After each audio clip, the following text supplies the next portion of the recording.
Steve here for Flies and Pies, and we're going to learn to tie a headstand today. Tying this on a size 8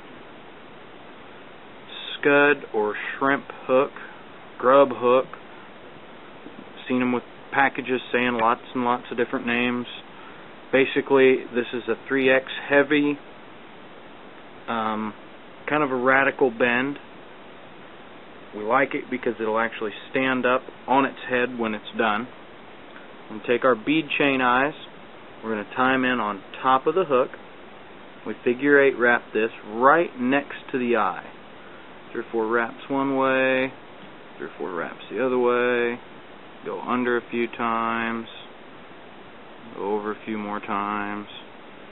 Basically, let's just get her square, fairly tight, so it won't wiggle on us. We get to fishing it. And run our thread back, get it out of the way. Come in with some .25 lead wire, and come back so we can get in about 3 to 4 wraps of lead right behind the eye. Then we're going to put 1 or 2 more wraps on top of that, just like that.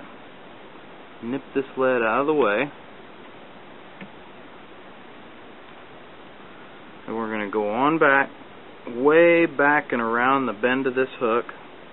At this point, I like to loosen the hook in the vise and kind of turn it point down so I can add in my peacock tail, or my peacock sword for a tail. 5 to 6 fibers, clump them up, put them on the top of the hook, lash them down. You want a tail about the length of the body.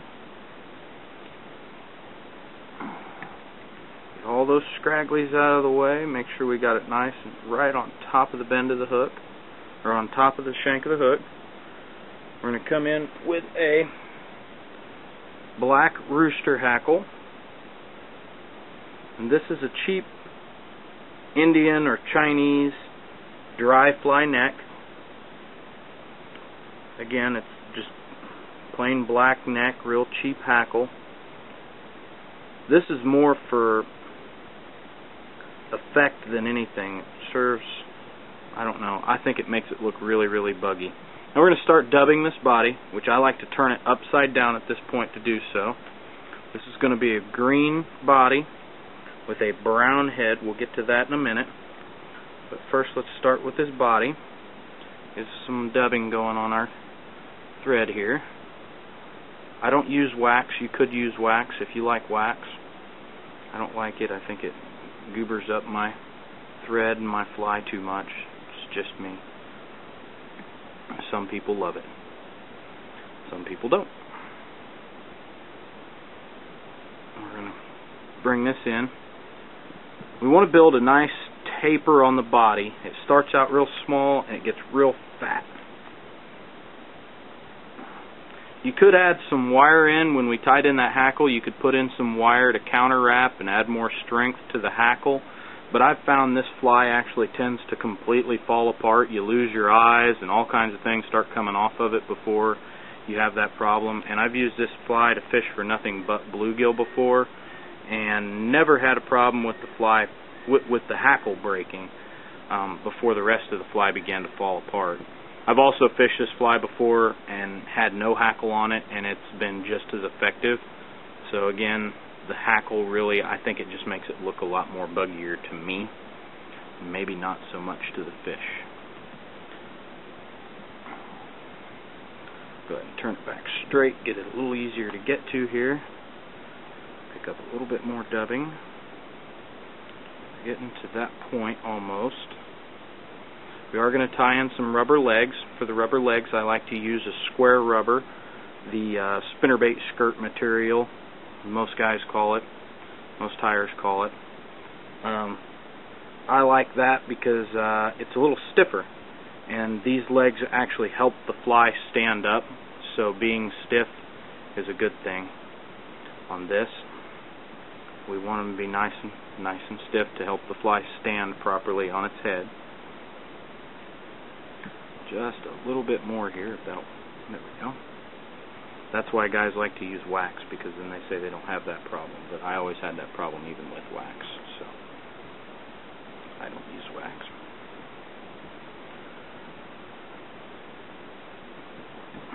Okay, we're to that point, so let's go ahead and wrap our hackle up forward.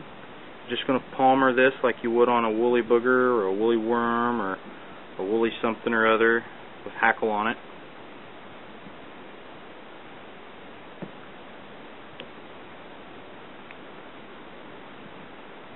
Tie it off, trim it.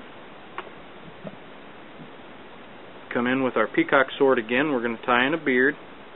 Again, just 5-6 fibers. Nothing spectacular. Not too much. This, you want them to come about that far. You want to cover that hook point with your collar or with your throat, beard, whatever you want to call it. Okay, get those tied in. Come in, whoops. Trim off the excess. Flip this fly back over.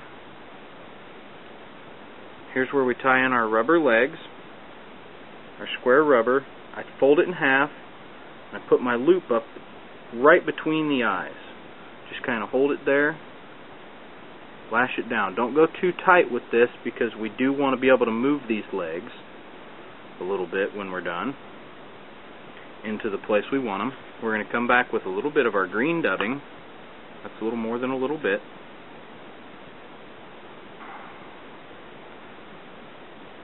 Been on a pretty heavy little noodle there. We're going to go right where we just tied in those legs.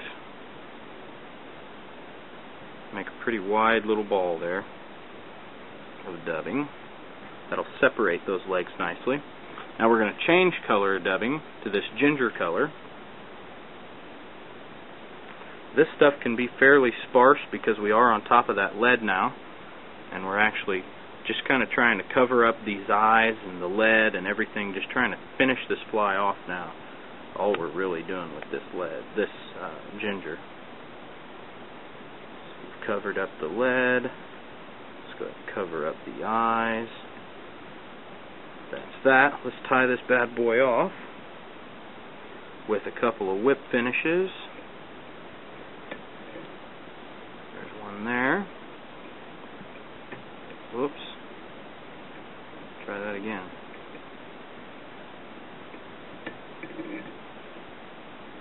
And pop. There's our thread loose. Beard looks nice and pretty. We'll come up in this loop where we had that loop in the rubber. We'll cut that. We'll grab our legs and because we didn't tie them in too incredibly tight, we'll kind of just pull them around to where we want them. You don't really want them on the side, but you don't want them pointing straight up. You kind of want them somewhere in the middle. Get them about where you want them. Pull them all four up. Bring your scissors in and nip them off. They're all four a nice uniform even length. Again, I think that's more for the fisherman than the fish. But that right there is a finished headstand, and that's why we call it a headstand. As you can see, it stands on its head. Nice and pretty. That's it. Headstand from Flies and Pies. Hope you like it.